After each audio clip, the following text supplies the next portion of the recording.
हरे कृष्ण। तो आज हम करेंगे भगवत गीता का 4 चैप्टर 17 श्लोक। तो निकालिए 4.17 और पढ़िए।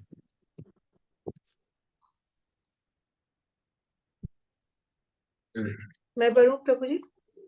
हाँ, मैंने माता जी पढ़ी। हरे कृष्ण प्रभु जी। कर्मणो हि अपि बोद्धव्यं बोद्धव्यं च विकर्मणः अकर्मण्यश्च बोद्धव्यं गहना कर्मणो गतिः। कर्म की बारीकियों को समझना अत्यंत कठिन है, अतः मनुष्य को चाहिए कि वह यह ठीक से जाने कि कर्म क्या है, विकर्म क्या है और अकर्म क्या है। तात्पर्य शिला प्रभुपाद द्वारा। शिला प्रभुपाद की जय। यदि कोई सचमुच ही भव बंधन से मुक्ति चाहता है तो उसे कर्म अकर्म तथा विकर्म के अंतर को समझना होगा। कर्म अकर्म तथा विकर्म के विश्लेषण की आवश्यकता है, क्योंकि यह अत्यंत गहन विषय है। कृष्ण भावनामृत को तथा गुणों के अनुसार कर्म को समझने के लिए परमेश्वर के साथ अपने संबंध को जानना होगा। दूसरे शब्दों में, जिसने यह भली भांति समझ लिया है वह जानता है कि जीवात्मा भगवान का नित्य दास है और फल स्वरूप उसे कृष्ण भावनामृत में कार्य करना है। संपूर्ण भगवत गीता का यही लक्ष्य है। इस भावनामृत के विरुद्ध सारे निष्कर्ष एवं परिणाम विकर्म या निषिद्ध कर्म है। इसे समझने के लिए मनुष्य को कृष्ण भावनामृत के अधिकारियों की संगति करनी होती है और उनसे रहस्य को समझना होता है। यह साक्षात भगवान से समझने के समान है, अन्यथा बुद्धिमान से बुद्धिमान मनुष्य भी मोहग्रस्त हो जाएगा। हरे कृष्ण। हरे कृष्ण माता जी। थैंक यू मीना माता जी। कर्मणा हि अपि बोधवयम बोधवयम च विकर्मणा अकर्मणा च बोधवयम गहना कर्मणा गति। कर्म की बारीकियों को समझना अत्यंत कठिन है, अतः मनुष्य को चाहिए कि वह ठीक से जाने कि कर्म क्या है, विकर्म क्या है और अकर्म क्या है। ओम अज्ञानतिमिरान्धस्य ज्ञानाञ्जनशलाकया चक्षुरुन्मिलितं येन तस्मै श्रीगुरवे नमः। श्रीचैतन्यमनोभीष्टं स्थापितं येन भूतले स्वयं रूपं कदा मह्यं ददाति स्वपदान्तिकम्। वन्देऽहं श्रीगुरो श्रीयुतपत्कमलं श्रीकुलेन वैष्णवास श्रीरूपं साग्रजातं सैगं रघुनाथाविन्तं तं सजीवनं साद्वैतं सावधूतं परिजनसहितं कृष्ण चैतन्य देवं श्री राधा कृष्ण पादान् सैगं ललिता श्री विशाखाविन्तं च। हे कृष्ण करुणा सिंधु दीनबंधु जगतपते गोपेश गोपिका कांत राधा कांत नमस्ते। तप्त कांचन गौरांगी राधे वृंदावनेश्वरी वृषभानुसुते देवी प्रणमामि हरिप्रिये। वाञ्छाकल्पतरुभ्यश्च कृपा सिंधु एव च पतितानां पावनेभ्यो वैष्णवेभ्यो नमो नमः। जय श्री कृष्ण चैतन्य प्रभु नित्यानंदा श्री अद्वैत गदाधर शिवासादि गौर भक्तबिंदा। हरे कृष्णा कृष्णा कृष्णा हरे हरे हरे राम राम राम हरे हरे। नमो विष्णुपदाय कृष्ण पृष्ठाय भूतले श्रीमते भक्ति वेदांत स्वामी इति नामने। नमस्ते सरस्वती देवे गौरवाणी प्रचारिणे निर्विशेष शून्यवादी पाश्चात्य देश सुतारने जगत गुरु प्रभात की जय। हरे कृष्णा। बड़ा इंपॉर्टेंट श्लोक है। गहना कर्मणो गति।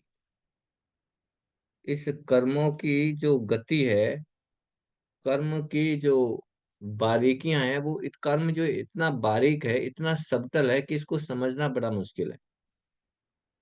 इससे पहला वाला जो श्लोक हमने किया था, किम कर्म किम अकर्म इति कव्य अपि अत्र मोहिता तत्ते कर्म प्रवक्ष्यामि यत ज्ञात्वा मोक्षसे अश्रुभात्। कर्म क्या है, अकर्म क्या है, इसे निश्चित करने में बुद्धिमान व्यक्ति भी मोहग्रस्त हो जाते हैं। लास्ट लास्ट क्लास में हमने डिस्कस किया था कि बड़े से बड़े बुद्धिमान जो अपने आप को हाईली इंटेलेक्चुअल समझते हैं, इंटेलिजेंट समझते हैं, जो समझते हैं कि मैं तो बहुत बड़ा ऋषि हूँ, बहुत बड़ा साधु हूँ, वो भी कर्म अकर्म, कर्म क्या कर्म है और क्या अकर्म है इसमें मोहग्रस्त हो जाते हैं। जिसको सोचते हैं कि ये सही काम है, वो सही काम नहीं होता, वो गलत काम होता है, तो भ्रमित हो जाते हैं। तो जब इतने बड़े बड़े ऋषि मुनि भी कंफ्यूज हो जाते हैं, तो वो उस कर्म को समझना आसान है? It's very difficult. यहाँ पे यही बता रहे हैं कि गहना कर्मणो गति, इस कर्मों की गति को समझना बड़ा मुश्किल है, वेरी डिफिकल्ट। तो पहले श्लोक में, जो इस वाले श्लोक में जो हमने जस्ट, याद है आपको? कुछ समराइज करना चाहेंगे? 3-4 दिन पहले की बात है।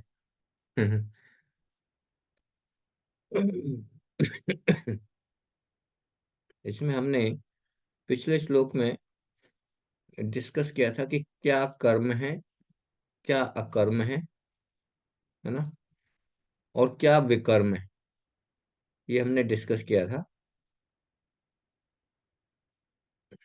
और विकर्म क्या है, ये हमने स्पेसिफिकली डिस्कस किया था कि विकर्म और अकर्म अगर हम देखें तो भगवान ऋषभ देव, भगवान ऋषभ देव इसकी व्याख्या कर रहे हैं, लॉर्ड ऋषभ देव। और बड़ा सिंपल है, नूनम परमात्मा, नूनम परमात्मा मतलब कि what is the bad work, गलत काम क्या है। Bad work means sense gratification, है ना। जो भी कार्य सेंस ग्रेटिफिकेशन के लिए किया है वो गलत है। देखिए पूरा भगवान ने डेफिनेशन दे रहे हैं कि गलत काम क्या समझें। जो भी कार्य सेंस ग्रेटिफिकेशन के लिए किया जा रहा है वो बैड वर्क में आता है, that's all. Anything you do for the satisfaction of your senses, that is the bad work. Anything you do for the satisfaction of Krishna, that is good work, है ना। तो अच्छा काम और बुरा काम, है ना, हमें किस चीज पे आधारित होना चाहिए? सेंस ग्रेटिफिकेशन पे। किसकी सेंसेस को इंजॉयमेंट देना है हमें? अपनी सेंसेस को इंजॉयमेंट देना है या भगवान की सेंसेस को इंजॉयमेंट देना? उस पर डिपेंड करता है व्हाट इज गुड वर्क और व्हाट इज बैड वर्क, है ना। अगर कोई भी कार्य हम अपने पर्सनल सेटिस्फेक्शन के लिए कर रहे हैं, इट इज बैड वर्क। और सेम काम, वही काम अगर हम भगवान की प्रसन्नता के लिए कर रहे हैं, तो that becomes a good work. और हमने एग्जाम्पल के तौर पे समझा था कि अर्जुन जब महाभारत में युद्ध कर रहा था, तो पहले अर्जुन ने युद्ध करने से मना कर दिया। क्यों मना किया? क्योंकि इस युद्ध में मैं, मेरे सामने मेरे दादा है, मेरे सगे संबंधी हैं, युद्ध करूंगा तो युद्ध में तो मरना ही है। जिसको जीतना है उसको मारना पड़ेगा, और मैं मारूंगा तो फिर मेरे मेरे ही तो सगे संबंधी हैं, वो सब मारे जाएंगे, है ना। अपने लेवल के लिए ये भी तो इन सेंस ग्रेटिफिकेशन है ना, कि क्योंकि अगर अपने नहीं रहेंगे तो फिर मैं किसके साथ एंजॉय करूंगा, किसके साथ अपनी अपनी बातें शेयर करूंगा? अपना ही, है ना, अपने बारे में सोच रहा है। तो अगर अपने बारे में सोच के अगर युद्ध करता अर्जुन, तो definitely it will be a bad work. लेकिन फिर भगवान कृष्ण ने उसको, उसकी अज्ञानता को दूर किया, और फिर इंस्ट्रक्शंस दी, है ना, सब कुछ समझाया कि क्या अच्छा है क्या बुरा है। और फिर उसको समझ में आया कि ओहो, मुझे अपने लिए नहीं करना, मुझे कृष्ण के लिए करना है। और फिर जब 18वें चैप्टर में सबसे बाद में भगवान कृष्ण अर्जुन से पूछते हैं कि अब मैंने आपको बता दिया है, what is your conclusion, what is your, what you will do, है ना, आप क्या करोगे? और अर्जुन कहता है कि हे भगवान, मेरे सारे कंफ्यूजन दूर हो चुके हैं, मेरा जो इल्यूजन है वो दूर हो चुका है। जो मैं सोच रहा था वो सब कुछ, हाँ, जो गलत फहमियां थी मेरी दूर हो गई है। अब मैं क्या करूंगा? अब मैं वही करूंगा जो आप कहेंगे। करिष्ये तव वचनम, कि जैसे तुम्हारे जो वचन होंगे, जो तुम कहोगे मैं वही करूंगा। तो जब महाभारत का युद्ध में उन्होंने पूरी सेना को, है ना, कितने लोगों को मारा, तो अर्जुन को that job is the good work, है ना, गुड वर्क। क्यों? क्योंकि वो जो युद्ध में जो लड़ा, वो भगवान की प्रसन्नता के लिए लगा, भगवान ने जैसे कहा ऐसे किया, that is the good work. लेकिन अगर अपनी पर्सनल सेटिस्फेक्शन के लिए लड़ता तो उस उसके रिएक्शंस लगते।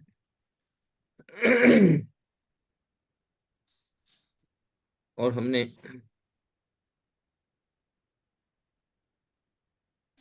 एक चीज बड़ी इंपॉर्टेंट डिस्कस की थी कि कोई भी कार्य बड़ा इंपॉर्टेंट है, आप ध्यानपूर्वक सुनिएगा।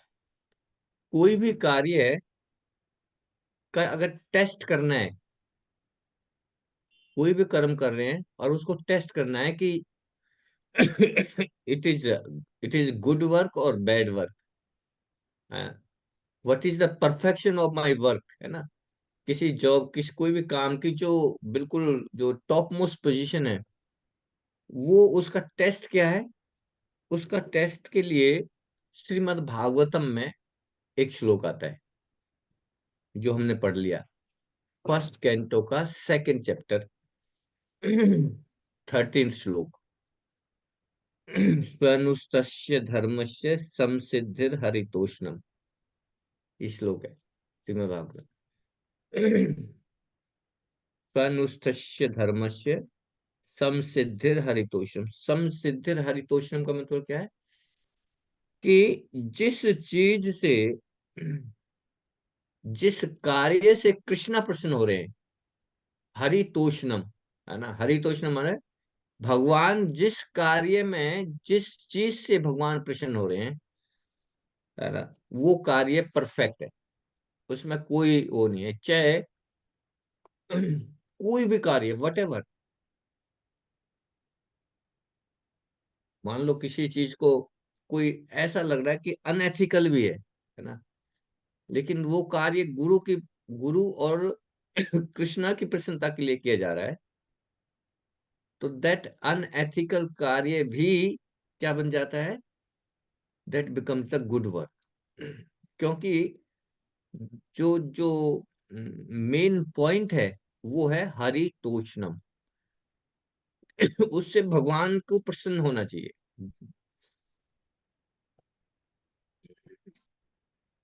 और अर्जुन जो है, अर्जुन ने जो लड़ाई की, तो उससे, उस लड़ाई से क्या हुआ? उस लड़ाई से कृष्ण प्रसन्न हुए, है ना, हरि तोषणम, हरि की प्रसन्नता के लिए लड़ाई की ना। तो ये बड़ा इंपॉर्टेंट पॉइंट था। और इस कॉन्शियसनेस को हमें अडॉप्ट करना है अपनी लाइफ में। ये प्रैक्टिकल प्रैक्टिकल एप्लीकेशन का श्लोक है ये। हमें हर जीवन में हमें, क्योंकि कोई भी व्यक्ति बिना बिना कार्य के तो रह नहीं सकता। उसको तो कर्म करने ही है। लेकिन कैसे कर्म करने हैं,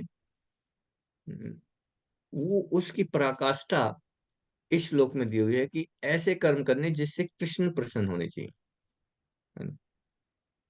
और इस कॉन्शियसनेस को हमें पहले अपने लाइफ में अडॉप्ट करना है, और फिर इसको स्प्रेड करना है, इसको स्प्रेड करना है। क्यों स्प्रेड करना है? क्योंकि ये जिम्मेदारी भारत वर्ष के ऊपर ही है। जिस व्यक्ति ने भारत वर्ष में जन्म लिया है, वो कोई ऑर्डिनरी व्यक्ति नहीं है ना, ऑर्डिनरी व्यक्ति नहीं है। भारत वर्ष में जन्म लेना भी एक बहुत बड़ा प्रियोरिटेटिव है, एक बड़ा, बहुत बड़ा प्रिविलेज है, प्रिविलेज है। चैतन्य महाप्रभु बताते हैं, चरित्र चेतन चरितमृत प्रभुपाद जी कह रहे हैं, चैतन्य महाप्रभु कह रहे हैं, भारत भूमिते होइले मनुष्य जन्म या। जिस व्यक्ति ने भारतवर्ष में जन्म लिया है, वो भी मनुष्य का, जन्म सार्थक करी कर पर उपकार। कि सबसे पहले तो अपना जन्म सार्थक करो, अपना जन्म सार्थक करना है। और जन्म सार्थक अपने आप, जन्म सार्थक करने का मतलब क्या है कि हम कृष्णा कॉन्शियसनेस को अडॉप्ट करें, है ना, कृष्णा को समझें। और फिर करी, करी कर पर उपकार, और फिर पर उपकार करना है, दूसरों का भला करना है ना। पहले अपना जन्म सार्थक, पहले अपने आप अडॉप्ट करें और फिर दूसरों को बताएं ना। ये भारतवर्ष के लिए और किसी वेस्टर्न कंट्री के लिए नहीं दिया हुआ, भारतवर्ष के लिए दिया हुआ। तो every Indian has to be perfect, है ना। भारतीय होने का मतलब है कि उसको कृष्णा कॉन्शियस में परफेक्ट होना चाहिए, है ना। जब कृष्णा कॉन्शियस में परफेक्ट होगा तभी वो किसी दूसरों को बता पाएगा, है ना। तो ये हमारी जिम्मेदारी। और इसमें एक चीज और हमने डिस्कस की थी कि बड़े बड़े ऋषि मुनि भी भ्रमित हो जाते हैं। इंद्रियां जो हैं हमारी बहुत बहुत बलवान है, इंद्रियां बहुत बलवान है, और इनसे फाइट करने के लिए ट्रेनिंग की जरूरत है। और इसलिए भगवान ने ये वर्ण आश्रम धर्म की स्थापना की थी। वर्ण आश्रम धर्म में चातुर्वर्णम मया श्रेष्ठम गुण कर्म विभाग, ये गुण और कर्मों के बेसिस पे भगवान ने 4 आश्रम और 4 वर्ण बनाए। और जिसमें हमने ब्रह्मचर्य, ब्रह्मचारी वर्ग की स्पेसिफिकली डिस्कशन किया था कि ब्रह्मचारी जो होते हैं, पहले जो 15 साल है वो ब्रह्मचारी, उसको उसमें पूरी ट्रेनिंग ट्रेनिंग दी जाती है उन्हें। पहले गुरुकुल में जाते थे बच्चे और उनको ट्रेनिंग दी जाती थी, ट्रेन किया जाता था, उनको समझाया जाता, है ना? उनको भिक्षा मांगने के लिए भेजा जाता था, घर घर पे जाते थे और क्या कहते थे, माता भिक्षा दीजिए, है ना। सभी को माता, हम माँ समझते थे, माँ को माँ का वो बोलते थे, चाहे छोटी है इररिस्पेक्टिव ऑफ द एज, है ना, चाहे छोटी है या बड़ी है, सभी को मातृवत, है ना। ये शिक्षा दी जाती कि कोई भी जो भी स्त्री दिखाई दे रही है, कोई भी लड़की है या औरत है, वो माता के समान है, मातृवत। ये शिक्षा उन्हें दी जाती थी और फिर पूरी ट्रेनिंग दी जाती थी कि कैसे इंद्रियों को कंट्रोल करना है, कैसे सेंसेस को कंट्रोल करना है। तो आज के जीवन में अगर हम कंट्रोल नहीं कर पा रहे हैं तो उसका रीजन ये है कि हमें वो शिक्षा ही नहीं दी गई, है ना। 15 साल के, 15 से 20 साल तक की जो एज में जो शिक्षा देनी चाहिए, हम अपने बच्चों को वो शिक्षा दे ही नहीं रहे। How to control the senses, कैसे हमें वुमेन्स के साथ, कैसे हमें दूसरी स्त्री के साथ कैसे ट्रीट करना है, कहाँ शिक्षा मिल रही है। हमें शिक्षा तो मिल रही है फिजिक्स केमिस्ट्री मैथ की, है। कॉलेज में, कॉलेज यूनिवर्सिटी में जा रहे हैं तो सारी यही शिक्षा मिल रही है कि कैसे अच्छे से अच्छे पढ़ो, और कैसे अच्छे से अच्छा कमाओ, और अच्छे से कमा के कैसे अच्छी तरह से जियो। है ना। इसी the training of the how to live better, है ना। कैसे लिव बेटर का मतलब कैसे ज्यादा से ज्यादा इन इंद्रियों को एंजॉय करो, यही तो शिक्षा दी जा रही है। पर ये शिक्षा नहीं दी जा रही कि अपनी मॉरल वैल्यूज की शिक्षा नहीं दी जा रही, अपनी इंद्रियों को कैसे कंट्रोल करना है, ये शिक्षा नहीं दी जा रही। और इस वजह से बड़े से बड़े जो ऋषि मुनि भी हैं, जो बड़े बुद्धिमान हैं, वो भी भ्रमित हो जाते हैं, वो भी भ्रमित। और हमने एग्जाम्पल दिया था जैमिनी ऋषि का, पराशर मुनि का, बहुत सारे डिस्कशन किए, दोबारा से मैं नहीं जाऊंगा क्योंकि टाइम निकल जाएगा। तो पिछले श्लोक में हमने ये सारी चीजें डिस्कस की थी कि कर्म क्या है और विकर्म क्या है ना। क्या है कर्म और विकर्म, कौन बताएंगे? हाँ, उषा माता जी। हरे कृष्ण प्रभु जी। प्रभु जो हम हम्म, अपनी इंद्रिय तृप्ति के लिए कार्य करते हैं वो कर्म है, और जो भगवान की प्रसन्नता के लिए कार्य करते हैं वो अकर्म है। और प्रभु जी विकर्म वो है जो कि एक वर्ण अगर दूसरे वर्ण का कार्य करता है तो विकर्म है, लेकिन अगर वो भगवान की प्रसन्नता के लिए कर्म किया जाता है तो वो भी अकर्म बन जाता है। मेन पॉइंट है समसिद्धि हरि तोषणम। इस चीज को, इस प्रिंसिपल को हमें भूलना नहीं। अपनी लाइफ में कोई भी कार्य करें तो उसे हमें एनालिसिस करना चाहिए कि क्या इस कार्य करने से भगवान खुश होंगे, इस कार्य करने से भगवान खुश होंगे क्या। अगर नहीं हो रहे हैं तो वी हैव टू रिजेक्ट। और अगर उससे भगवान की प्रसन्नता हो रही है या हमारी स्पिरिचुअलिटी, हम स्पिरिचुअली एडवांस करेंगे, दैट शुड बी एक्सेप्टेड। ठीक है। और आज का जो श्लोक है वो बता रहे हैं कि कर्म की बारीकियों को समझना अत्यंत कठिन है। कहता है मनुष्य को चाहिए कि वह यह ठीक से जाने कि कर्म क्या है, विकर्म क्या है और अकर्म क्या है ना। तो भगवान अकेले इस वर्ष में एक्चुअली में वो ही उसी प्रिंसिपल को दोहरा रहे हैं जो 4.13 में भगवान बता रहे हैं कि चातुर्वर्णम मया सृष्टम गुण कर्म विभागस्य। We should remember this principle always. इस प्रिंसिपल को हमेशा ही हमें याद रखना है कि 4 वर्ण और 4 आश्रम है ना। और वो गुण और कर्मों के बेसिस पे हैं। इसलिए यहाँ पे भगवान कृष्ण कह रहे हैं कर्मणो ही अपि बोधव्यम, कर्मणो ही अपि बोधव्यम। बोधव्यम इसका मतलब क्या, व्हाट इज एक्चुअली वर्क, कि एक्चुअल कार्य क्या है। बोधव्यम चा विकर्मा, और विकर्मा माने फॉरबिडन। जो कार्य फॉरबिड है, मतलब उसको उसको करना ही नहीं है, it is forbidden, that is विकर्म। तो यही इस मनुष्य जीवन का बिजनेस है। हमारे जीवन का बिजनेस क्या है कि उस he should know what is the actual work and what is the forbidden work. क्या कौन से काम करने चाहिए, कौन से नहीं करने चाहिए, ये जानना, ये हमारे जीवन का एक एक बिजनेस है। बोधव्यम च विकर्मा। जैसे एक गुड सिटीजन होता है, जो है ना, जो अच्छा नागरिक होता है, अच्छा नागरिक को पता होता है कि what is the lawful work और what is the unlawful work, है ना। क्या अ, नियमों के अधीन कार्य है, क्या नियम है और क्या नियमों के अधीन नहीं है ना। वही नागरिक अच्छा माना जाता है ना, क्योंकि उसे अगर नियम ही नहीं पता है तो फिर वो अच्छा नागरिक नहीं बन सकता।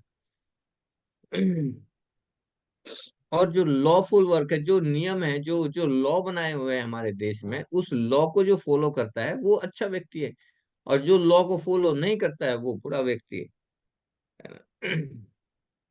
और जो इंटेलिजेंट सिटीजन है, जो बुद्धिमान नागरिक हैं, वो क्या करते हैं, वो लॉफुल वर्क को फॉलो करते हैं, है ना। वो नियमों के अनुसार ही अपना कार्य एग्जीक्यूट करते हैं।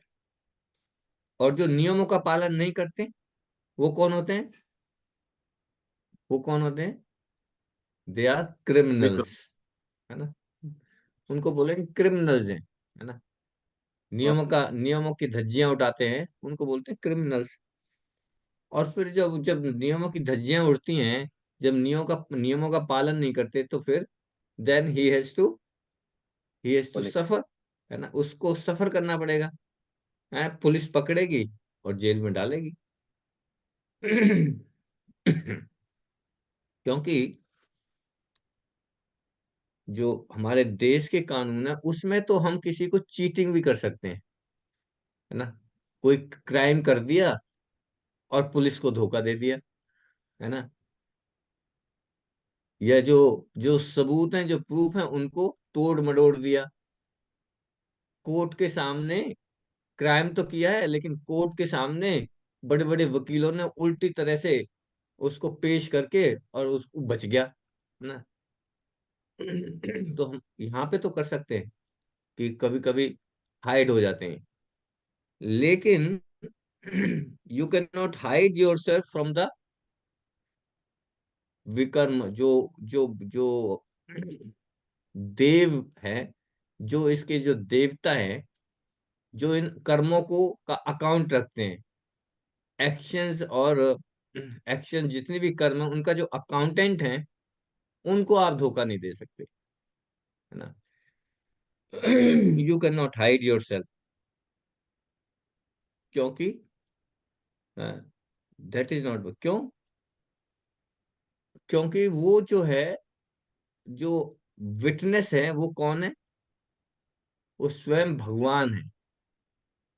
भगवान जो है विटनेस करते हैं। कैसे विटनेस करते हैं जी? हाँ, पूछिए माता जी। प्रभु जी देव नेत्रम, अपनी आंखों से देव करते हैं। देव नेत्रेन, है ना। देव नेत्रेन कैसे होगा? कि हमारे हृदय में ही भगवान बैठे हुए परमात्मा के रूप में, और जो हमारे हृदय में परमात्मा बैठे हुए हैं उनका क्या कार्य है? राजश्री माता जी। प्रभु जी उपद्रष्टा और अनुमंता। हाँ, उपदृष्टा और अनुमंता। अनुमंता माने सैंक्शनिंग अथॉरिटी, और उपदृष्टा माने विटनेस। हमारे हर कार्य को विटनेस कर रहे हैं वो भगवान परमात्मा के रूप में। चाहे अच्छा कार्य कर रहे हैं, बुरा कार्य कर रहे हैं, हर दोनों तरह के कार्यों को विटनेस कर रहे हैं। और फिर सैंक्शनर भी हैं। कहते हैं कि कोई भी घास का एक पत्ता भी भगवान की मर्जी के बिना नहीं हिल सकता जी, है। भगवान की मर्जी के बिना एक पत्ता भी नहीं हिल सकता। तो जो हम गलत काम करते हैं, तो वो गलत काम भी भगवान की मर्जी से होता है, भगवान सैंक्शन करते हैं उसको। Is it right? हाँ जी प्रभु, सैंक्शन करते हैं। मान लो मैं शराब पी रहा हूँ, जी जी। है, तो शराब पी रहा हूँ तो शराब पीना sanction.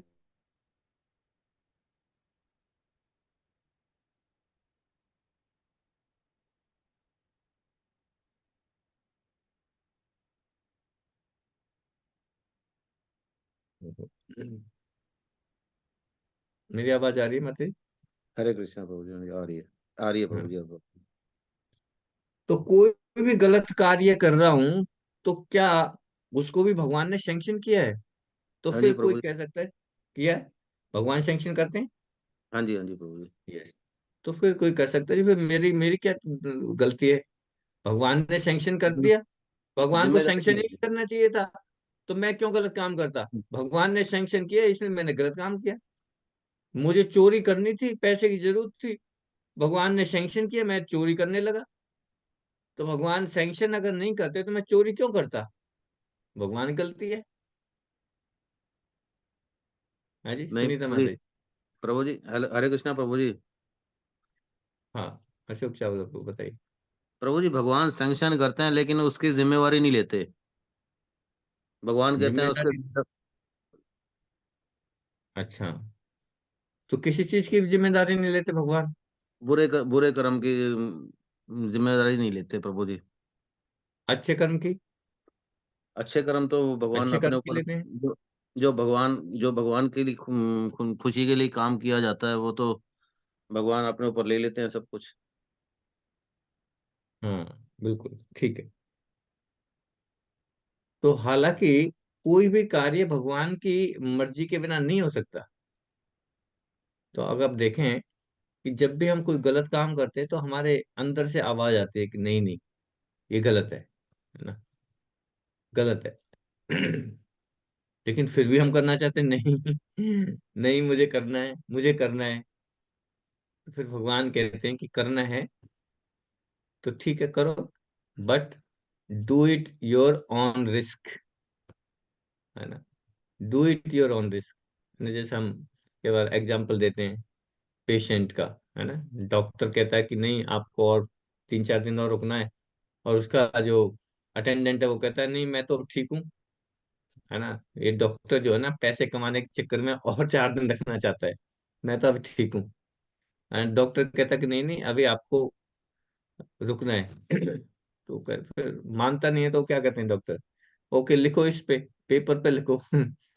I am taking the patient my on risk, कुछ भी हो गया तो हम जिम्मेदार नहीं है।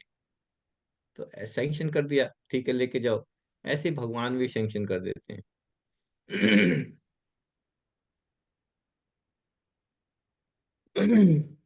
ईश्वर जो है हमारे परमात्मा के रूप में बैठे हुए, ईश्वरा सर्व भूतानाम हृदय देशे अर्जुन तिष्ठति। भगवान बता रहे हैं भगवत गीता में, ईश्वर सर्वभूतानाम, सर्वभूतानाम माने सभी जीवात्माओं के हृदय में।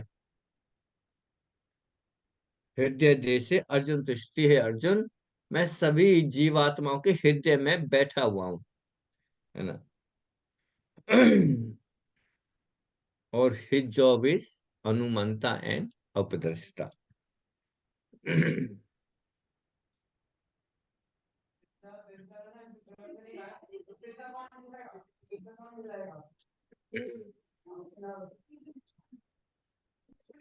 और इसी वजह से जब हम भगवान की बात नहीं मानते, तो जो चीज, जिन बातों पे हम भगवान की बात नहीं मानते और हम अपनी जिम्मेदारी पे लेते हैं, अपने रिस्क पे काम करते हैं, तो उसका रिजल्ट क्या होता है?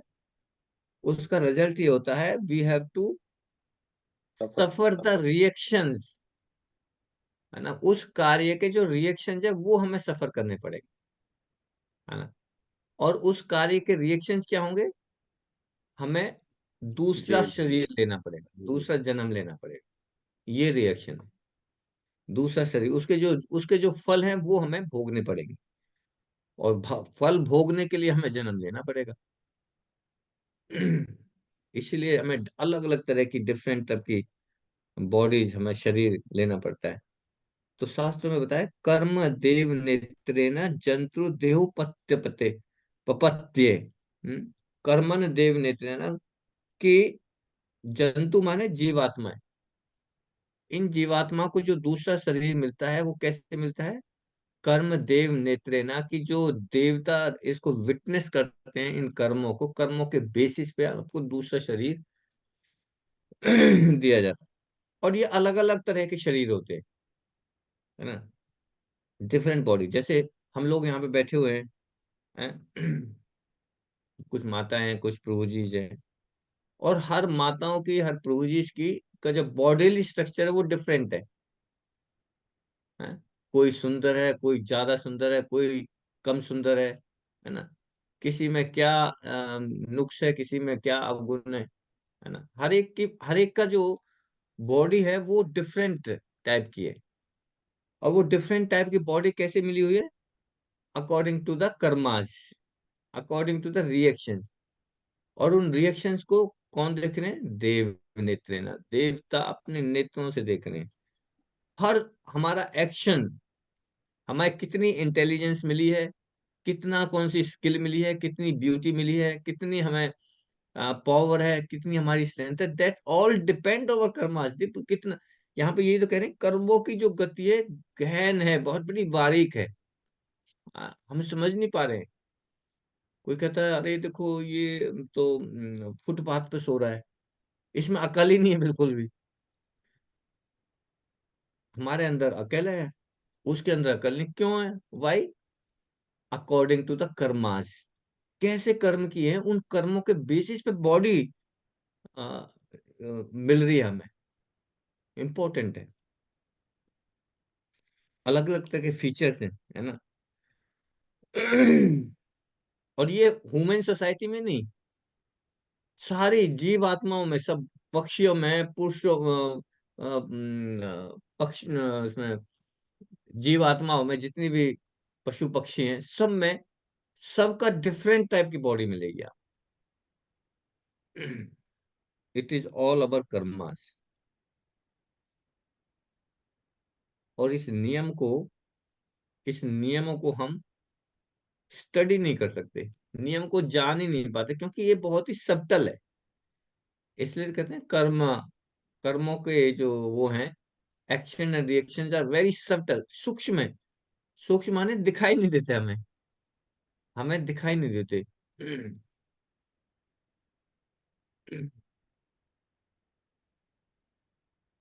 इसलिए भगवान कहते हैं कि पीपल शुड बी ट्रेन्ड। हमें क्या होना, ट्रेनिंग मिलनी चाहिए, हमें ट्रेंड होना चाहिए, इस इन कार्यों में ट्रेन होना चाहिए कि कैसे कार्य करने। वरना तो हमें पता ही नहीं चलेगा कौन से अच्छे काम है, कौन से बुरे काम है, और हम इग्नोरेंस में कार्य करेंगे फिर, है ना। जब तक हमें नॉलेज नहीं होगी तब तक हम ये सोचेंगे ये तो मैं क्या गलत काम कर रहा हूँ जी। मैं मैं क्या गलत काम कर रहा हूँ, मैं तो अपना पेट भर रहा हूँ, अपना तो अपने परिवार का पालन पोषण कर रहा हूँ, क्या गलत है जी। हम्म। रत्नाकर रत्नाकर डाकू के बारे में सुना है आपने? रत्नाकर डाकू। हम्म। रत्नाकर डाकू जो है वो क्या करते थे? जंगल में जो भी आता था उसको लूट लेते थे। लूटते थे, मार देते थे, खत्म कर देते थे, मर्डर कर देते थे, डाकू। बड़ा भयंकर नाम था रत्नाकर डाकू का। तो एक दिन जो नारद जी जा रहे हैं जंगल से, और नारद जी को पकड़ लिया। रत्नाकर डाकू ने नारद जी को पकड़ लिया, और नारद जी को बांध लिया, बोला निकालो क्या है। बोला मेरे पास क्या है, यही है, कुछ नहीं है। तो लेकिन नारद जी ने उससे पूछा कि आप इतना, पता है आपको ये, आप चोरी या चकी ये कर रहे हो, मारते हो लोगों को, लूटते हो, ये बहुत पाप कर्म है, आपको पता है इसका आपको फल भोगना पड़ेगा। बोला कि क्या पाप कर्म है, मैं तो अपने परिवार का पालन पोषण करता हूं। तो नारद जी ने कहा कि आप अपने परिवार का पालन पोषण तो करते हो, लेकिन इस काम को करने से जो फल मिलेंगे, जो रेट, जो आपको सजा मिलेगी, क्या आपका परिवार भी उस सजा को शेयर कर लेगा? तो रत्नाकर कहते हैं बिल्कुल करेगा, क्यों नहीं करेगा, मैं उन्हीं के लिए तो करता हूँ। उन्हीं के लिए तो मैं लूटपाट करता हूँ, मारता हूँ लोगों को, और वो उनको वो शेयर करेंगे पक्का। तो नारद जी कहने लगे एक बार जाके तो देखो, अपने पूछो, घर पे जाके पूछ क्या, आप मुझे बांध दो, है ना। बोला ठीक है, मैं बांध के जा रहा हूँ, यहीं पे बंधे रहना, है ना। तो नारद जी को बांध के अपने घर पे गए, सबसे पहले मिले। उसके पिताजी बैठे हुए थे, चारपाई पे। तो उन्होंने कहा कि पिताजी, मैं इतना सारा सामान लेके आता, तो पता है आपको कैसे लोगों को लूटता हूँ, हैं, डकैती करता हूँ, उनको मारता हूँ, तो उसका जो फल है, वो जो मिलेगा उसको आप 25% शेयर तो करोगे ना, चार लोग हैं हम, तो चारों में से चारों बांटेंगे नहीं, 25% आप शेयर करोगे। तो उस पिताजी कह रहे नहीं, मैं क्यों करूंगा। मैं क्यों करूंगा आपका शेयर, तो आप की जिम्मेदारी है हमें, हमारा भरण पोषण करने के लिए, आप कैसे लेके आ रहे हो मुझे नहीं पता, मैं नहीं करूंगा। तो फिर अपने बच्चे के पास गया, यही आंसर। फिर सबसे पहले बाद में अपनी पत्नी के पास गया कि मैं तुम्हारे लिए साड़ी लाता हूँ, गहने लाता हूँ, सब कुछ लाता हूँ, तुम्हें पता है कि ये इसका फल मिलेगा, तो उस फल को आप शेयर करोगे ना 25%। तो वो कह रहे मैं नहीं करने वाली शेयर, मैं क्यों करूंगी, हमें नहीं पता कि आप कैसे लेके आ रहे हो पैसे। हमें तो हम शेयर नहीं करेंगे। तो रत्नाकर ठाकुर डाकू जो है, वापस गया नारद जी मुनि के पास, प्रणाम किया, बोला जी सबने मना कर दिया, कोई शेयर नहीं करेगा, लेकिन अब मुझे बताओ कि मैं कैसे जो है, कैसे बचूंगा इससे। तो बोला बचेंगे तो ऐसे कि आप फिर एक काम करो, आप ये छोड़ दो। उन्होंने कहा छोड़ दूं, छोड़ दूंगा तो फिर मैं भूखा मर जाऊंगा। मेरा खाना कहाँ से आएगा। तो बोला उसका अरेंजमेंट मैं करूंगा, है, उसका अरेंजमेंट मैं करूंगा, आपको खाने की दिक्कत नहीं होगी। तो ठीक है, जब खाने की दिक्कत नहीं होगी तो फिर मैं क्यों करूंगा ये। तो फिर वो उन्होंने रत्नाकर डाकू को मंत्र दिया, बोला कि आप राम का नाम लो, राम राम बोलो, राम राम। घर में राम राम, तो वो इतना पापी था, वो राम राम बोल ही नहीं पा रहा है। कहता मैं, मेरे से बुलाया नहीं जा रहा राम का नाम। तो नारद जी ने कहा अच्छा तुम एक काम करो, मरा मरा बोलो। बोला हाँ ये अच्छा है, मरा मरा मरा मरा मरा मरा मरा, और मरा मरा मरा करके राम का नाम याद है, मरा मरा राम राम राम राम राम राम। बोला ठीक है, वहां पे बैठ गया। और ये न्यूज जो है पूरे सब जगह फैल गई कि रत्नाकर डाकू क्या बन गया, साधु बन गया। हाँ, तो गांव के अलग अलग गांव के लोग आ रहे हैं और जो है ना कुछ लेके आ रहे हैं। कोई चावल लेके आ रहा है, कोई कोई सब्जी लेके आ रहा है, सब कुछ इतना ढेर लग गया वहां पे, खाया नहीं जा रहा उससे। तो भगवान का नाम लिया, खाने की कोई दिक्कत ही नहीं है। तो फिर जो है रत्नाकर जो है एक बार ऐसे ही करते करते जो है ना, राम का नाम लेते लेते, तो नारद मुनि जी अपने दोस्त पर्वत मुनि के साथ आ रहे हैं।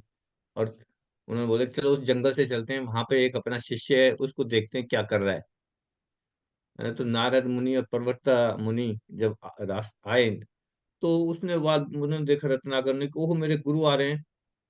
तो खड़ा होके जो है जब चलने लगा उनको, तो कभी इधर पैर रखे, कभी इधर पैर रखे, कभी इधर पैर रखे। हैं? और बात में मुझे कहने लगी ये ऐसे क्यों चल रहा है टेढ़ा मेढ़ा। तो वो कहते हैं कि ऋषिवर, यहाँ पे चींटियां हैं, मेरे पैरों से ना जो ये चींटियां ना मर जाए, इसलिए चींटियों को बचा के मैं आपके पास आ गया। तो ये है नारद मुनि जी का संगत है ना, साधु संग। तो रत्नाकर को पहले लग रहा था कि नहीं ये तो मैं बिल्कुल गलत काम कर ही नहीं हूँ, मैं तो सही काम कर रहा हूँ, मैं तो अपना परिवार का पालन पोषण कर रहा हूँ, क्या गलत कर रहा हूँ मैं। लेकिन जब नारद जी ने बताया कि ये गलत कार्य है, तो फिर उसको समझ में आया, है ना। और कौन बने वो रत्नाकर डाकू, वाल्मीकि। वाल्मीकि प्रभु। वाल्मीकि फिर भगवान राम के बारे में रामायण ने लिखी, ऐसी बहुत सारी कथाएं। तो यहाँ पे कर्मणा देव नेत्रेना, the law we don't know. जब हम जाने नहीं तो फिर इररेस्पॉन्सिबली हम काम करें।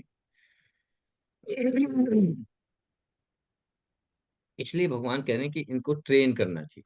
और ट्रेनिंग कैसे मिलेगी, उस ट्रेनिंग के लिए ही भगवान ने ये वर्णाश्रम धर्म बनाया। चातुर्वर्णम मया सृष्टम, 4 वर्ण और 4 आश्रम इसलिए बनाए थे कि इसमें ब्रह्मचारी को क्या होना चाहिए, पहले ट्रेनिंग देंगे। जब ट्रेनिंग मिलेगी फिर वो गृहस्थ आश्रम में जाएगा। गृहस्थ आश्रम में जाके उसको पूरी इंफॉर्मेशन रहेगी, पूरी नॉलेज कैसे उसका व्हाट इज द बर्थ। फिर वानप्रस्थ सन्यास, ये सारी ट्रेनिंग जो है स्टार्टिंग में उसको मिल जाती थी।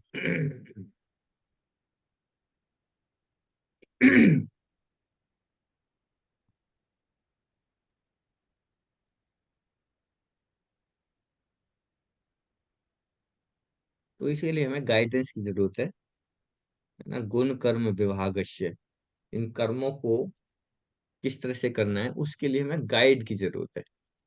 बिना गाइडेंस से हम भ्रमित हो जाते हैं। And who is the guide, हमारा गाइड कौन है, कौन गाइड करेगा के बेसिस पे। हाँ, उषा माता जी yes। प्रभु जी हमारे स्पिरिचुअल मास्टर। हमारे स्पिरिचुअल मास्टर, हमारे गाइड कई गाइड हो सकते हैं। हमारे पिताजी हमारे गाइड है, ठीक है। राजा भी गाइड का काम करता है। हमारे जो बड़े बूढ़े हैं, है ना, वो भी गाइड का काम करते हैं। हमारे गुरु भी गाइड का काम करते हैं, है ना। तो गाइड मस्ट बी गुरुर ना, गुरुर ना स्यात् पिता ना स्यात्, स्याज ना जननी ना स्यात्। ये बड़ा इंपॉर्टेंट है। किसी भी व्यक्ति को गुरुर ना स्यात्, गुरु नहीं बनना चाहिए। पिता ना स्यात्, पिता नहीं बनना चाहिए। जननी ना स्यात्, माता नहीं बनना चाहिए। क्यों नहीं बनना चाहिए, किसको नहीं बनना चाहिए, किसी भी व्यक्ति को ना पिता ना गुरु ना माता बनना चाहिए, अनटिल अनलेस वो अपने जो डिपेंडेंट हैं, उनको प्रॉपर गाइडेंस अगर ना दे सके, अगर गुरु गाइड नहीं कर पा रहा है, माँ अपने बच्चों को गाइड नहीं कर पा रही है, पिता अपने बच्चों को गाइडेंस नहीं दे पा रहे हैं, या राजा अपनी प्रजा को गाइड नहीं कर रहा, तो उनको ये नहीं बनना चाहिए। माँ बाप बनना बहुत बड़ी जिम्मेदारी है, बच्चों को प्रॉपर गाइडेंस देना।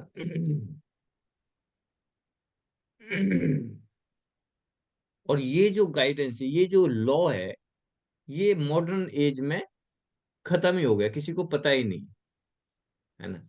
हम अपने बच्चों को गाइडेंस अगर देखें, अपनी लाइफ में हम देखें, तो हम बच्चों को गाइड क्या करते हैं?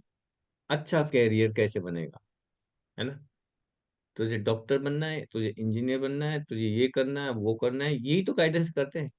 क्या हम अपने बच्चों को गाइड करते हैं कि मॉरल वैल्यूज के ऊपर, भगवान से मेरा क्या रिलेशन है, what is the good work, what is the bad work? कितने लोग हैं डिस्कस करते हैं। डेफिनेटली हम लोग जो इस ग्रुप में बैठे हुए हैं, जिनको नॉलेज है, जिन्होंने आश्रय लिया हुआ है ना, वो तो ठीक है, अपने बच्चों को गाइड कर रहे हैं। लेकिन इस भारत में 140 करोड़ की जनता है, उस 140 करोड़ में कितने परसेंट लोग ऐसे होंगे जो अपने बच्चों को सही शिक्षा देते हैं? बहुत कम, नेग्लिजिबल। बल्कि जो बच्चे आ, इस शिक्षा, इस्कॉन टेम्पल में भी आते हैं, तो बच्चों के पिता जो है, माँ पेरेंट्स, उनके अगेंस्ट हो जाते हैं, उनके दुश्मन बन जाते हैं।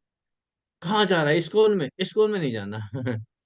इस्कॉन में नहीं जाना, कहीं भी चला जा, तू जा ना, रेस्टोरेंट में जा, है ना, नाइट क्लब में जा, पार्टियां कर जाके, है ना, इस्कॉन में मत जा। बहुत सारे हैं यहाँ पे, हमारे बहुत सारे केसेस आते हैं ऐसे, बच्चे इस्कॉन में जाएंगे बिगड़ जाएंगे। उन्हें ये नहीं पता, कि ना, ये नहीं पता कि बिगड़ना क्या है। वो समझते हैं कि नाइट क्लब में जाना तो बच्चा अपनी वो अपनी लाइफ जिएगा जी, नाइट क्लब में जाएगा, है ना, वो उसको अच्छा समझते हैं, लेकिन वो सबसे बुरा कार्य है ना। तो पेरेंट्स, क्योंकि पेरेंट्स को ही नॉलेज नहीं है, जिनको नॉलेज होगी, इसलिए नॉलेज लेना, गाइडेंस होना बहुत जरूरी है। गाइड बनना, गाइड को जो है हमें फॉलो करना, हमारे गुरु को फॉलो करना चाहिए। गुरु साधु शास्त्र, इनका सहारा लेना चाहिए।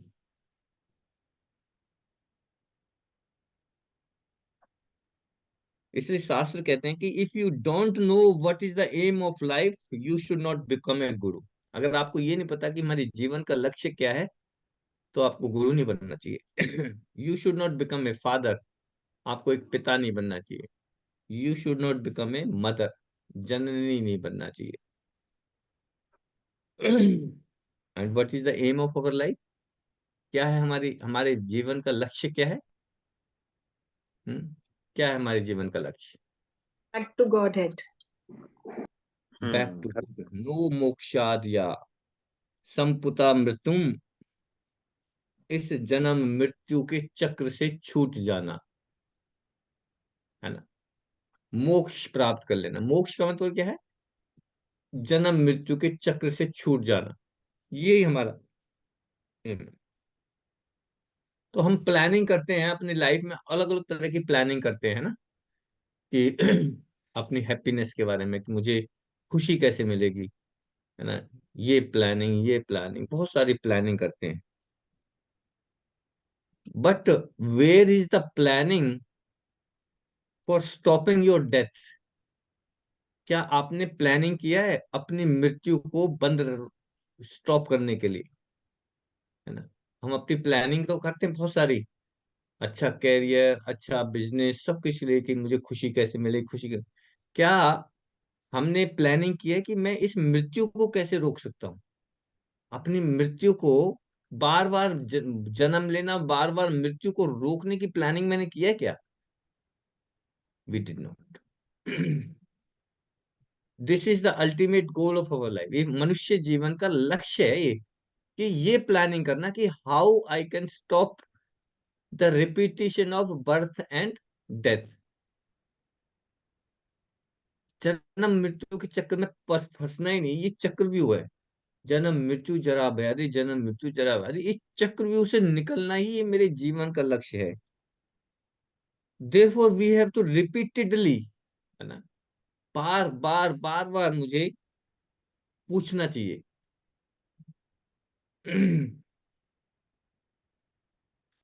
और हम भी बार बार जो है ना, गुरु बार बार क्या कहते हैं, रीड भगवत गीता, रीड भगवत गीता, भगवत गीता पढ़ो, भगवत गीता पढ़ो। वाह, हमारे गुरु महाराज हे 16वें से गोपाल कृष्ण गोस्वामी महाराज, जब भी उनका पंडाल प्रोग्राम होता है, जब भी उनका लेक्चर होता है, एक चीज जरूर से रिपीट करते हैं, every day you should read Bhagavad Gita and Bhagavatam, every day. एक भगवत गीता का श्लोक और एक भागवतम का श्लोक हमें डेली पढ़ना चाहिए, ये गुरु की आज्ञा है ना। और इसलिए हमने स्टार्ट किया था ये, कि डेली भगवत गीता और भागवतम का श्लोक पढ़ना। लेकिन क्योंकि दो श्लोक बड़े बड़े हो जाते हैं, उसको कवर नहीं कर पा रहे, तो हम एक ही श्लोक लेते हैं। लेकिन जब भगवत गीता के श्लोक पढ़े, तो आपको घर में भागवतम का श्लोक भी पढ़ना चाहिए, अपने आप पढ़ो। डेली हमें एक एक श्लोक भगवत गीता का, एक भागवतम का श्लोक पढ़ना है ना। चाहे वो इररेस्पेक्टिव वेदर वो आप समझ में आए या ना आए, क्योंकि ये गुरु की आज्ञा है, ये गुरु का आदेश है। समझ में आना ना आना, दैट इज द सेकेंडरी, है ना। लेकिन हमें आज जब गुरु की आज्ञा मिली है, तो फिर उसको फॉलो करना चाहिए। जैसे चैतन्य महाप्रभु जब साउथ की यात्रा पे थे, तो एक ब्राह्मण मिला, है ना। और ब्राह्मण के गुरु ने बोला कि भगवत गीता पढ़ो, लेकिन वो अनपढ़ है। तो अनपढ़ व्यक्ति भगवत गीता कैसे पढ़ सकता है? तो वो पढ़ रहा है और उल्टी भगवत गीता पकड़ रखी है। उसे पता ही नहीं बेचारे को कि सीधी क्या होती है, पढ़ना ही नहीं आता। और जो दूसरे ब्राह्मण थे वो हंस रहे हैं कि देखो क्या नाटक कर रहा है भगवत गीता पढ़ने का। लेकिन वो एक उसमें जो है भगवान के गुण, जो जो जो भक्ति के जो वो है गुण, वो लक्षण वो प्रकट कर रहा है। आंखों से आंसू निकल रहे हैं, उनके शरीर में जो बाल हैं वो खड़े हो रहे हैं, रोंगटे खड़े हो रहे हैं, अश्रु अश्रु बह रहे हैं। और बाकी जो दूसरे लोग हैं वो क्या कर रहे हैं, हंसा हंसी करेंगे, ये नाटक कर रहा है देखो, पढ़ना लिखना आता नहीं है, भगवत गीता पढ़ रहा है। लेकिन वो एक काम बड़ा जरूर से कर रहा है, अपने गुरु के आदेश का पालन कर रहा है। तो चैतन्य महाप्रभु पूछते हैं कि ब्राह्मण देव क्या कर रहे हो, क्यों रो रहे हो? तो बताते हैं कि मेरे गुरु ने कहा है भगवत गीता पढ़ने के लिए, मुझे आता नहीं। वो तो ठीक है, लेकिन आप रो क्यों रहे हो? बोला मैं जो है ये जो पेज पे भगवत गीता के जो पहले उस पे जो देख रहा हूँ कि जो भगवान है वो अर्जुन का रथ चला रहे हैं, अर्जुन का रथ चला रहे हैं भगवान, इतने त्रिलोकीनाथ, और अपने भक्त के लिए उनका रथ चला रहे हैं। ये सोच सोच के मैं जो है ना, मुझे आ, रोना आ रहा है कि भगवान कितने कृपालु है। चैतन्य महाप्रभु उसको ब्राह्मण को अपने गले लगाते हैं, बोले कि आपने पूरी भगवत गीता को समझ लिया है, ठीक है। तो हमें गाइड, पहले तो हमें गाइड गुरु बनाना है, और फिर गुरु के आदेश का पालन करना है ना। गुरु के आदेश का पालन करने मात्र से हम अ, सारी नॉलेज अपने आप आ जाएगी, चाहे हमारे पास कोई क्वालिफिकेशन है या नहीं, इररिस्पेक्टिव। इसलिए भगवत गीता पढ़ें। जरूरी नहीं है कि आप बहुत ही लर्नेड स्कॉलर हैं, है ना। Don't become a learned scholar और फुलिशली आप इंटरप्रेट करें, नहीं। जो भगवत गीता में दिया हुआ बस उसको समझें और उसी को फॉलो करें। कुछ आपको रिसर्च करने की जरूरत नहीं है, सिर्फ भगवत गीता को पढ़ना है। तो Krishna says that our real problem of life is जन्म मृत्यु जरा व्याधि। ये प्रॉब्लम है हमारी, रियल प्रॉब्लम, जन्म मृत्यु जरा व्याधि, दुख दोषानु दोषणम, दुखा दोषानु दोषणम, है ना। ये है प्रॉब्लम, रिपीटेशन ऑफ बर्थ। भूत्वा भूत्वा प्रलीयते। एक बॉडी, फिर दूसरी बॉडी, फिर तीसरी बॉडी, यही चलता रहेगा। तो ये जो अलग अलग तरह की बॉडी हमें मिल रही है, वो कर्म देव नेत्रेना, हमारे हाथ में नहीं है ये। कोई कहे कि मैं मुझे तो बहुत सुंदर शरीर चाहिए, है ना, ब्यूटीफुल शरीर चाहिए, तो ये मेरे हाथ में नहीं है, हमारे हाथ में है ही नहीं। देवताओं के हाथ में। और देवता कैसे डिसीजन लेंगे? According to our karma. और यहाँ पे बता रहे कर्मा कैसे करेंगे जी। कर्मा जो है ना, क्या आपको देवता बनना है या नरकों में जाना है या जीव जो योनिया बननी है, वो कैसे डिसाइड होगा? हमारे कर्म। और कर्म कैसे करते हैं? गुणों के आधार पे, है ना। प्रकृति के 3 गुण, सतोगुण, रजोगुण और तमोगुण, है ना। भगवत गीता में बताया है, ऊर्ध्वम गच्छन्ति सत्वस्था। जो सतोगुणी व्यक्ति है वो ऊर्ध्वम गच्छन्ति, ऊर्ध्वम माने ऊपर के लोकों में जाता है। जो सतोगुणी व्यक्ति है वो ऊपर के लोकों में हायर प्लैनेट्स पे जाता है। तो हायर प्लैनेट्स में कौन रहते हैं? ऊपर के लोकों में कौन रहते हैं? देवता प्रभु जी। देवता। तो अगर हमें देवता बनना है तो फिर हमें क्या करना पड़ेगा? सतोगुण में रहना पड़ेगा। सतोगुणी। अलग ऊपर के लोग, जन लोक, महर लोक, तप लोक, ब्रह्म लोक, एक ही लोक नहीं है। इस पृथ्वी से ऊपर 7 लोक है। सातों के सातों लोग अलग अलग लेवल के, जो मेटीरियल कंफर्ट्स हैं वो अलग अलग लेवल है ना। एक लोक में कम फैसिलिटी है, फिर ज्यादा। सबसे ऊपर के लोक का ब्रह्म लोक, है ना, सत्य लोक, जहाँ पे ब्रह्मा जी रहते हैं। वहां पे आयु भी ज्यादा है, कंफर्ट लेवल भी बहुत ज्यादा है।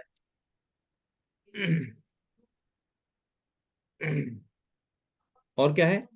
ऊर्ध्व गच्छन्ति सत्वस्था, मध्य तिष्ठन्ति राजसा। जो राजसिक है, जो रजोगुनी लोग हैं, वो कहाँ रहेंगे? वो इसी पृथ्वी लोक पर रहेंगे। वो इस पृथ्वी लोक पर रहेंगे। भूर भवुर स्व, ओम भूर भव स्व बोलते हैं ना गायत्री मंत्र में, ओम भूर भव स्व। तो भूर भव स्व, ये क्या है? ये प्लेनेट के नाम है, मिडल प्लेनेट्स। और क्या है? जघन्य गुण वृत्ति स्था अधो गच्छन्ति तामसा। और जो तामसिक लोग हैं वो क्या है? वो अधो गच्छन्ति, वो नीचे के लोकों में जाएंगे, नर्क लोकों में जाएंगे। तो अब देखिए, अब हमारे ऊपर है, हमें ऊपर के लोकों में जाना है या यहीं इस पृथ्वी लोक पे रहना है या नीचे के लोकों में जाना है। We are creating our body. अगर हमें अपनी अच्छी बॉडी चाहिए, एटलीस्ट जो है मनुष्य योनि ही चाहिए, तो हमें सतोगुण में तो आना पड़ेगा, है ना। सतोगुण। कर्मणो ही अपि बोधव्यम, you must know because you have to accept the next body.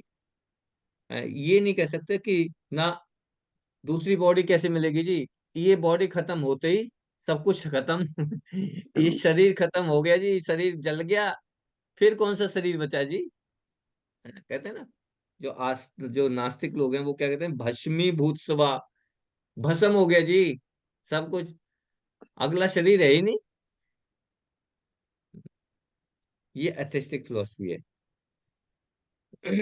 कहते हैं कि शरीर जल के नष्ट हो गया, यहीं पर राख बन गया, एवरीथिंग इज फिनिश, सब कुछ फिनिश हो। बड़े बड़े प्रोफेसर, बड़े बड़े जो है लेक्चरर्स, वो ऐसे ऐसे बात करते हैं। अगला शरीर कहाँ है जी? मरने के बाद ये शरीर फूक जाएगा। फिर कहाँ है, किसको पता, है ना। But this is not the fact. This is not the fact. Fact is that we have to accept the another body. इस शरीर के बाद जब मर जाते हैं तो फिर दूसरा शरीर हमें प्राप्त होगा, ये फैक्ट है। और दूसरा शरीर कैसे प्राप्त होगा? हमारे कर्मों के बेसिस पे। कैसे कर्म हमने किए? अगर सतोगुण में कर्म किए हैं तो ऊपर के प्लेनेट्स में, रजोगुण में किए हैं तो यहीं फंसे रहेंगे, और अगर तमोगुण में किया है तो नीचे के लोक में चले जाएंगे। भगवान बता रहे हैं कि तथा देहांतर प्राप्ति धीर तत्र नामुहति तेनोऽस्मिन् यथा देहे कौमारं यौवनम जरा तथा देहांतर प्राप्ति थी तत्। जैसे छोटा बच्चा कौमार यो आवन से फिर जवान होता है, फिर जवान से बुढ़ापा आता है, बुढ़ापा से मृत्यु हो जाती है, इसी तरह से ये आत्मा है ना इस शरीर को चेंज करके दूसरे शरीर में ट्रांसफर हो जाती है।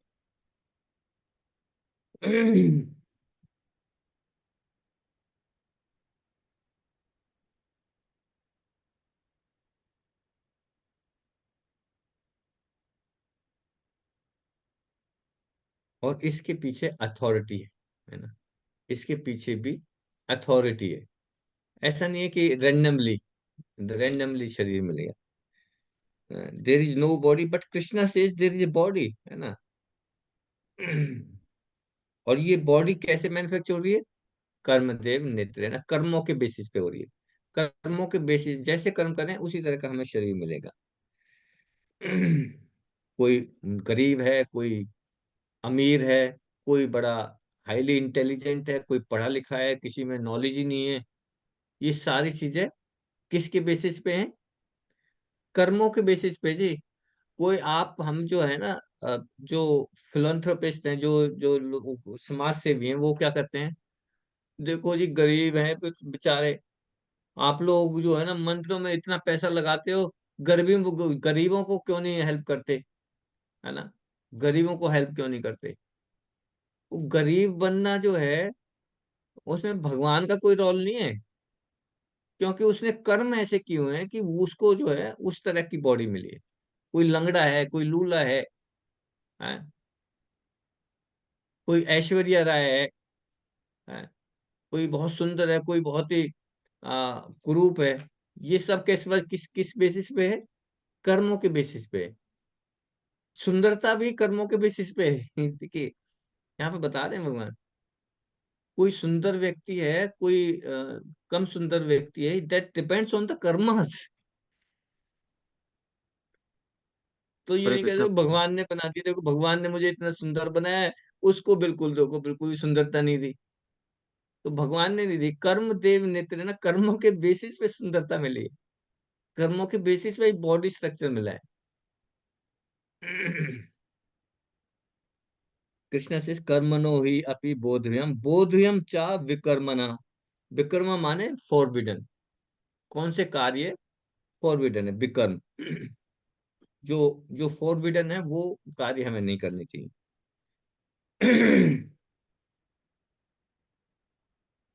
यत्र पपास चतुर्विधा। विकर्मा का मतलब कि चार जो फॉरबिडन कार्य हैं, वो कौन से फॉरबिडन कार्य हैं? No illicit relations, no meat eating, no gambling और नो इंटॉक्सिकेशन। ये क्या फॉरबिडन है? शास्त्रों में फॉरबिडन। ये कार्य तो बिल्कुल नहीं करनी चाहिए हमें।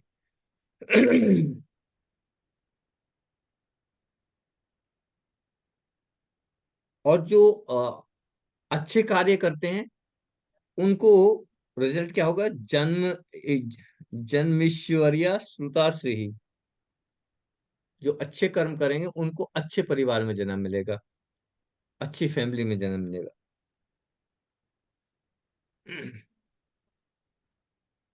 बड़ा एक इंपॉर्टेंट श्लोक है, उसको डिस्कस करके जस्ट बंद करेंगे।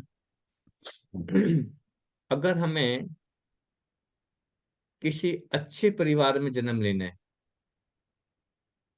किसी अच्छे परिवार में जन्म लेना है एटलीस्ट, है ना। वैसे तो हमारा पर्पज, हमारा एम क्या होना चाहिए कि हमें जन्म नहीं लेना, हमें तो सिर्फ भगवान के धाम जाना है। पर एटलीस्ट भाई इतना तो हो जाएगी कि मैं भगवान धाम ना जाऊं तो मैं मनुष्य योनि तो मिले। और मनुष्य योनि भी मिले ना तो फुटपाथ में ना मिले मुझे। किसी गरीब के घर में ना मिले मुझे, किसी अमीर परिवार के घर में जन्म देना चाहिए। इतना तो रहती है ना सारी सबकी इच्छा। मैं एक क्लास ले रहा था, एक हमारे कनाडा से एक माता जी, वो जुड़ती हैं जूम पे। वो कह रही पूजी मुझे ना, मेरी इच्छा है कि मुझे जैसे जो एलन मस्क है ना, एलन मस्क या अंबानी परिवार है, ऐसे परिवार में मुझे जन्म मिलना चाहिए, है ना। तो यहाँ पे भगवान देखो बता रहे हैं, भगवत गीता में श्लोक है 6 कौन सा है, 6.41, पढ़ना उसे। उसमें क्या है, शुचिनाम श्रीमताम गेहे योग भ्रष्टो अभिजायते। ये एक्सप्लेन किया वो भगवत गीता में, कि जो व्यक्ति कृष्णा कॉन्शियस प्रोसेस में आ जाता है, कृष्णा कॉन्शियस प्रोसेस में आके और थोड़ी सी आधी अधूरी भक्ति करता है, थोड़ा सा 10% 10-15% ही अगर प्रोग्रेस करता है भक्ति में, तो इस जन्म के बाद इस शरीर को छोड़ने के बाद उसको अ- कहाँ पे जन्म दिया जाएगा, ये यहाँ पे बता रहे हैं। उसको 3 जगह जन्म मिलता है। एक तो उसको किसी एरिस्टोक्रेटेड फैमिली के घर में जन्म मिलेगा, एरिस्टोक्रेट फैमिली बहुत धनी परिवार में। दूसरा, किसी क्वालिफाइड ब्राह्मण के घर में जन्म मिलेगा। दूसरा, तीसरा, किसी वैष्णव के घर में जन्म मिलेगा। अब ये 3 कैटेगरी हैं, 3 कैटेगरी डिपेंड करता है किस लेवल की भक्ति की है आपने। जिसने आधी अधूरी भक्ति की, बिल्कुल न्यूफाइट है और सिर्फ हरे कृष्ण महामंत्र करना स्टार्ट किया है ना, उसको कहाँ में जन्म मिलेगा, एरिस्टोक्रेट फैमिली के घर में, बहुत धनी परिवार में जन्म मिलेगा। क्यों मिलेगा, उसको इसलिए मिलेगा कि वहां जाके उसको जो है ना, अपनी जीवन रक्षा के लिए, जीवन प्रभाव परिवार का पालन पोषण के लिए ज्यादा मेहनत करने की जरूरत ना पड़े, सब कुछ ऑलरेडी अवेलेबल, सिर्फ भक्ति करो जाके। जिस लेवल पे आपने भक्ति छोड़ी है उस लेवल से अपनी भक्ति आगे बढ़ाओ, है ना। उससे अगला स्टेज है ब्राह्मण के घर में जन्म लेना। ब्राह्मण के घर में जन्म लेंगे तो जिस लेवल में भक्ति की है, फिर ज्यादा नहीं, सीधा साधा स्टार्टिंग से ही आपको भक्ति के प्रोसेस में लगाया जाएगा। और उससे ऊपर की स्टेज है कि जिस जो बहुत बड़ा सीरियस है, भक्ति में सीरियस हो रहा है और फिर भी किसी कारणवश पतन हो गया है, किसी कारणवश भगवत धाम नहीं जा पाया, उसको जन्म दिया जाएगा किसी घर में, किसी वैष्णव के घर में। वैष्णव के घर में, कि वैष्णव के घर में जन्म लेते ही उसको क्या है, सीधा भगवान कृष्ण की भक्ति सिखाई जाएगी, है ना। तो अगर हमें मनुष्य जीवन भी चाहिए, है ना, ये भी इच्छा होगी किसी धनी परिवार में चाहिए, तो भी हमें भक्ति के प्रोसेस में कृष्णा कॉन्शियस में आना पड़ेगा, है ना। तो इसमें कोई नुकसान है ही नहीं, है ना, किसी तरह का नुकसान नहीं। इसलिए हमें इस प्रोसेस में हमें बहुत ही दृढ़ता पूर्वक आगे बढ़ना है ना। गुरु का आश्रय लेना है, गुरु साधु शास्त्र शास्त्र का आश्रय लेना है, जिससे हम आगे बढ़े, है ना। क्योंकि इसमें कोई नुकसान नहीं है। There is no loss. बाकी सारी चीजें हैं, जैसे हमने बड़ी बड़ी एजुकेशन ले ली, हमने पीएचडी कर ली मान लो, है ना, हम डॉक्टर बन गए, तो जैसे ही मृत्यु होगी हमारी, अगले जीवन में हमें दोबारा से नर्सरी में जाना पड़ेगा, पढ़ना पड़ेगा, है ना। हम ये नहीं कह सकते मैंने पीएचडी कर ली थी, थीसिस की थी मैंने। मैंने तो पूरी थीसिस की थी, पूरी रिसर्च की थी, अब मुझे दोबारा से नर्सरी में क्यों भेज रहे हो, है ना। खत्म सब कुछ।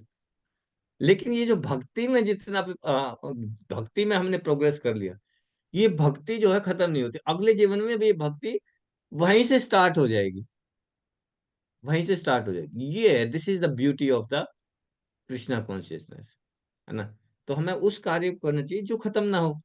हम क्यों ऐसी चीजों के पीछे पड़ेंगे जो खत्म होने वाली हैं, ठीक है। प्रभु जी, जैसे आपने अभी हरे कृष्णा, प्रभु जी अभी अंबानी परिवार का नाम लिया तो ऐसे ही लगा कि मेंशन करना चाहिए कि ये अंबानी परिवार भी कृष्ण भगवान के श्रीनाथ जी रूप का बहुत बड़ा मतलब भक्त है। मतलब ये भी कृष्णा के बहुत बड़े डिवोटी हैं, बहुत मानते हैं। बिना मतलब कोई भी नया काम अगर ये करते हैं तो बिना वहां पर परफॉर्म जरूर होता है, कोई भी काम, कोई भी लॉन्च होता है या कुछ भी होता है, घर का कोई भी फंक्शन है या कुछ है, तो सबसे पहले शुरुआत वहीं से करते हैं आज भी। हाँ बिल्कुल। देखिए, अच्छे परिवार में जन्म किस लिए मिला है, भगवान ने क्यों दिया है, आपको धन क्यों दिया है, कि आपको धन इसलिए दिया है कि उस धन से आप भक्ति में प्रोग्रेस करें। अब जो लोग भक्ति में प्रोग्रेस नहीं करते, जो भगवान को मानना बंद कर देते हैं, है ना, ये तो चलो अंबानी परिवार के, लेकिन बहुत सारे लोग हैं जो अमीर परिवार हैं, जो भगवान एक बार जब आ जाते हैं, जब जब कंफर्ट लेवल आ जाता है, तो वे भगवान को भूल जाते हैं। उन्होंने जो अभी एक कल्चरल सेंटर बनवाया है, नीता मुकेश अंबानी कल्चरल सेंटर जो बनवाया है मुंबई में, तो उसमें भी एग्जीबिशन में मैं गई थी, हमारी एग्जीबिशन थी, तो वहां पे भी मैंने देखा कि वहां पे श्रीनाथ जी का बहुत बड़ा ऑल्टर वहां पर इन्होंने बनवाया, और बकायदा श्री कृष्ण जी और राधा रानी की एक मूर्ति भी वहां पर स्थापित की है, बहुत मतलब अच्छे लेवल पर। तो मतलब बहुत इस चीज को लोग फोकस करते हैं, तो ये भी बिल्कुल एक बहुत बड़ा उदाहरण है कि बिल्कुल। क्यों भक्ति बहुत जरूरी है और भक्ति भगवान को जरूरी है, जानना बहुत जरूरी है। बिल्कुल। और जो भी कुछ है, जो भी कुछ हमारे पास स्किल है, धन है, प्रॉपर्टी है, जो भी है, उसको अगर हम भगवान की सेवा में एंगेज करेंगे, that is the perfection of that life, that is the perfection of that कर्म, है ना। हरितोष समसिद्धि हरितोषणम, ये हरे हमारा कृष्णा प्रभु जी। होना चाहिए। हरे कृष्णा प्रभु जी। हाँ, पुष्पा माता जी। तो प्रभु जी, वो आपने पिछले में बताए थे चतुर्युग, एक युग और मनवंतर वगैरह, वो भागवत गीता में कहाँ दिए हुए हैं? भगवत गीता का कल श्लोक पढ़ा था मिनल माता जी, आप पुष्पा माता जी को भेजिएगा। कहाँ है जी मिनल माता प्रभु जी? जी, हरे कृष्णा। जी प्रभु जी। मिनल माता जी को भेज दीजिएगा माता जी, ठीक है। जी जी जी। ओके।